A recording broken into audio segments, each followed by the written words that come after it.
Bonjour les amis, c'est Mickaël, je suis très heureux de vous accueillir aujourd'hui pour cette nouvelle vidéo. Et pour cette nouvelle vidéo, on est parti sur un marathon de lecture.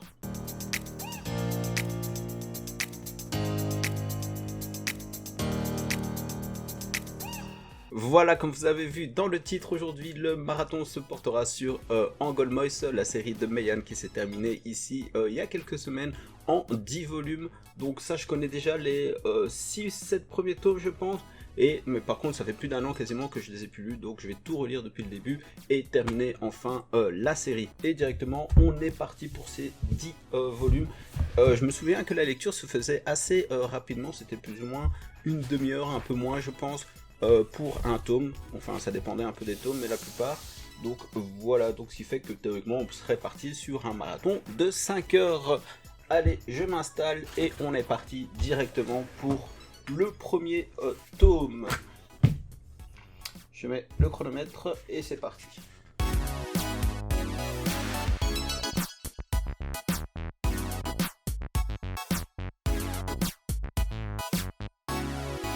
Voilà, c'est la fin du premier tome de Angolmois. Franchement, c'était plutôt pas mal. Mais bon, comme je vous ai dit, je connaissais. Donc, c'est l'invasion de l'île de Tsushima au Japon, qui est une île un peu stratégique par les Mongols. Et on va suivre ici l'histoire de Jinsaburo, qui est en fait un ancien vassal, un ancien samouraï, un peu déchu, qui est exilé sur l'île pour défendre...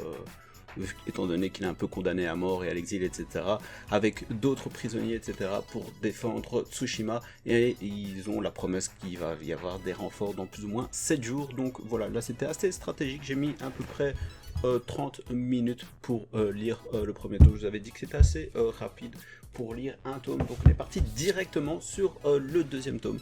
Celui-ci aussi, hein. Je vous avais montré un peu les covers lors de précédentes vidéos, et notamment le tome 10, ici c'est le tome 2 avec cette édition Meian qui est magnifique ici avec le relief, mais voilà, on est parti pour le deuxième tome.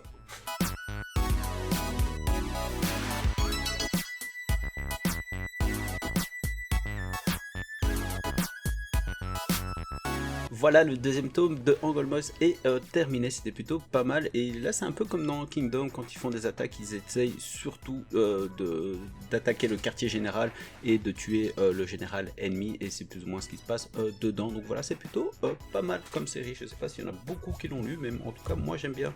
Et on est plus ou moins sur 58 minutes de lecture pour les deux premiers tomes, donc c'est parti pour le troisième. Je vous montre déjà la cover qui est plutôt pas mal également. Il y a beaucoup de belles covers hein, là-dedans, il n'y a rien à dire.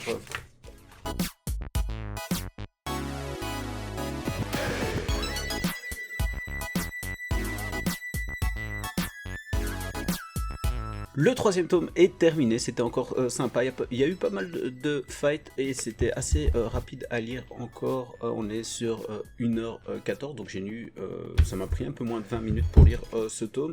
Et franchement, Jinsaburo, donc ici le samouraï exilé, franchement il a pas mal de bonnes tactiques et il est assez fort au combat également, mais pas mal de tactiques pour faire face aux Mongols, donc profiter un peu du terrain, etc., pour élaborer des techniques d'attaque, et c'est véritablement lourd ce manga, franchement j'adore. Donc on est parti pour le tome 4 directement. Là aussi il a l'air d'avoir pas mal de fights.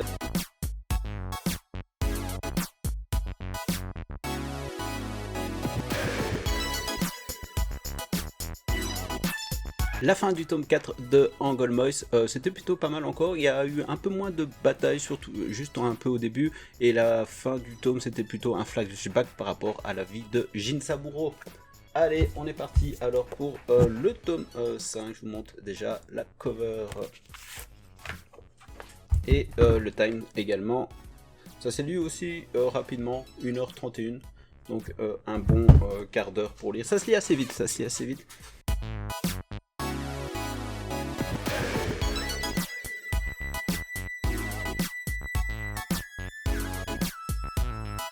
La fin du sixième tome, ici il y avait un peu plus de lecture, il s'est passé pas mal de choses, pas mal de rebondissements, il n'y a pas eu trop de batailles, mais je pense qu'il va y avoir du sale dans le prochain tome.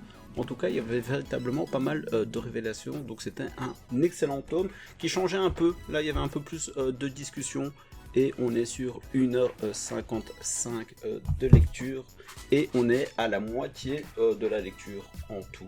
Donc on est parti pour le tome 6.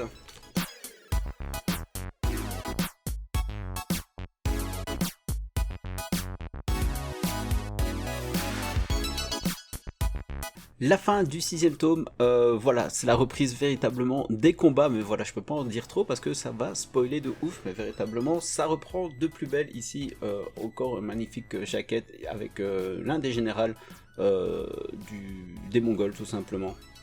Franchement, j'adore cette série. Donc là, je vais arriver au tome 7 et je pense pas que le tome 7, je l'ai lu, honnêtement, avec cette jaquette encore incroyable. Je pense pas que j'ai lu celle-là, donc ça sera à mon avis une découverte et on est à 2h15 2 minutes. J'ai fait juste 5 minutes de pause au début du tome, mais j'ai mis le chronomètre en pause, donc c'est véritablement 2h15 de lecture pour les 6 premiers tomes sur 10.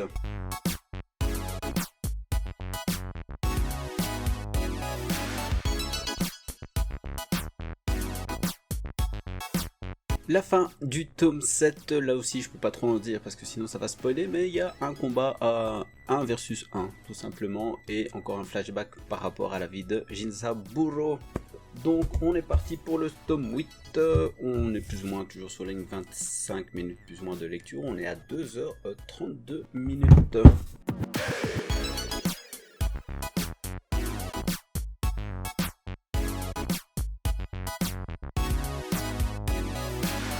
La fin du tome 8, pas mal encore, il y a eu un gros flashback par rapport à la personne, enfin un peu le chef qui va envahir le Japon, du moins qui est responsable de l'invasion du Japon, et les Mongols sont en train de rassembler une grande armée pour l'assaut final, donc c'est vraiment un tome qui prépare l'assaut final, on va dire le combat final.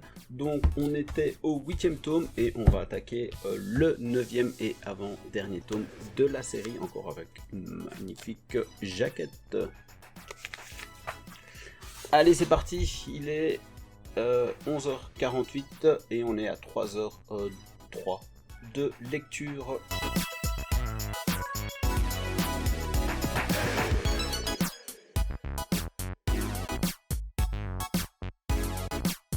Et avant-dernier tome de la série Angolmoth, franchement un tome assez lourd, il y a véritablement, comme j'avais dit dans le tome 8 pour le petit résumé, c'était véritablement la préparation avant l'assaut final, et ici véritablement un tome quasiment avec que des combats, il y a énormément de morts des deux côtés, c'est vraiment un tome qui me fait penser à certains volumes de la série Kingdom. D'ailleurs, pour ceux et celles qui s'intéressent, je pense que c'est la série qui se rapproche le plus de Kingdom. C'est vrai que Kingdom, il y a peut-être un peu plus de parlotte, etc., de politique.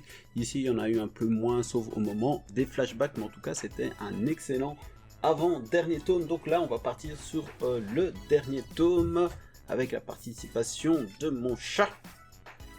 On est à 3h22, donc j'ai mis plus ou moins 19 minutes pour lire ce tome plein de combats. Donc 3h22 de lecture pour les 9 premiers tomes. Et donc ici on attaque le dernier tome, d'ailleurs le dernier tome que j'avais mis dans mon classement personnel des 10 plus belles jaquettes que je possède dans toutes mes collections de mangas. Et donc c'était celui-ci, je rappelle on est chez Meian Édition, véritablement une très belle cover, une très belle jaquette. Allez, c'est parti pour le dernier tome.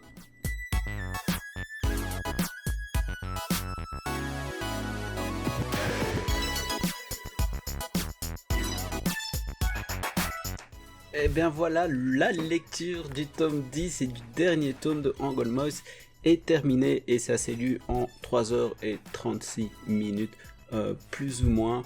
Honnêtement, une très bonne série. Alors je peux pas dire ce qui s'est passé sur la fin, mais grosse révélation, je ne le savais pas. À la dernière page, le mangaka que je n'ai pas encore cité bien sûr, hein, ça aurait été trop beau. Nani, wow, comment ça s'écrit ça? Attendez. Ouais, Nani Iko Takagi. Je suis hyper nul pour les noms japonais, mais bon, bref.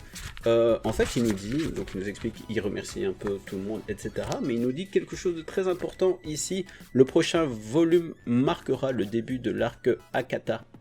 Donc ça veut dire que c'est plus ou moins la fin de l'arc Tsushima.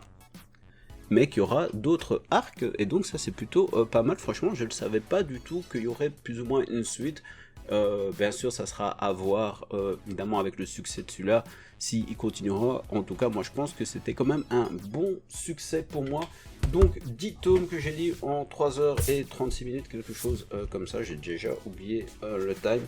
Honnêtement, une très bonne série courte. Comme je vous ai dit, ça se lit assez vite, hein. C'est plus ou moins entre 25 minutes et 35 minutes par tome. Et véritablement, je galère à fond pour prendre les 10 tomes, mais bref.